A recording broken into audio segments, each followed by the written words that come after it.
questions to help you guys out a little bit about my experiences outside of the entrepreneurship class and into my own business here. Question number one was, what is something that I believe to be true that I now know not to be true? And what I would say that is that any good leader, or I thought anyways, any good leader would come into a business and put everything that they have into that business and spend all of their time and do everything that they could possibly do. And now what I know is that what any good responsible leader does is actually come into the business and make time for themselves to do the most important thing. And that most important thing is to cultivate their people. Trust their people to do the positions that need to be done and give them responsibilities that help them grow and help the business grow. And as long as you're doing that, then you're doing what really needs to get done. Question number two was asking us, what is something that we've learned from entrepreneurship class that has contributed to our success in our businesses, and what book did that come from? And what I'll say is one of my top 3 favorite books of all time will always be The Culture Code. Incredible book, and what that taught me was to create the type of environment where people feel safe, to create the type of culture that your people want to be a part of, and to overall take extraordinarily good care of your people, make them want to do the right thing, make them want to be part of your organization.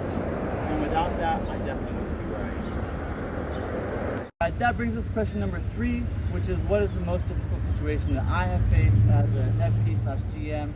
And there have been many difficult situations already. I would say that almost all of them are centered around the people in the business. So, the first one was coming into a business where we had no employees and we hired a totally new staff from scratch and had to train them and trust them to go out in the field and do the right thing.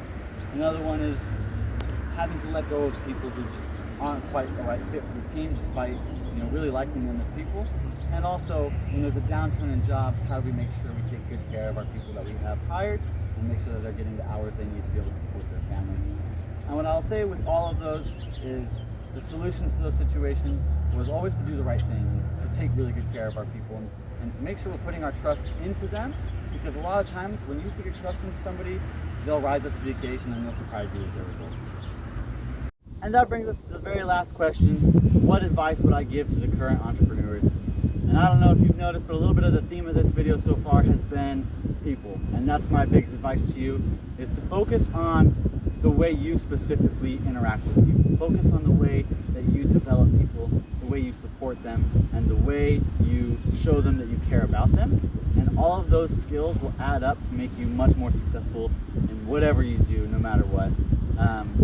And I just can't say enough how important it is that you remain part of this winning team. Southwind wants you to win. Southwind wants you to progress and excel, and there's tons of opportunity out there as long as you can focus on that most important thing, people.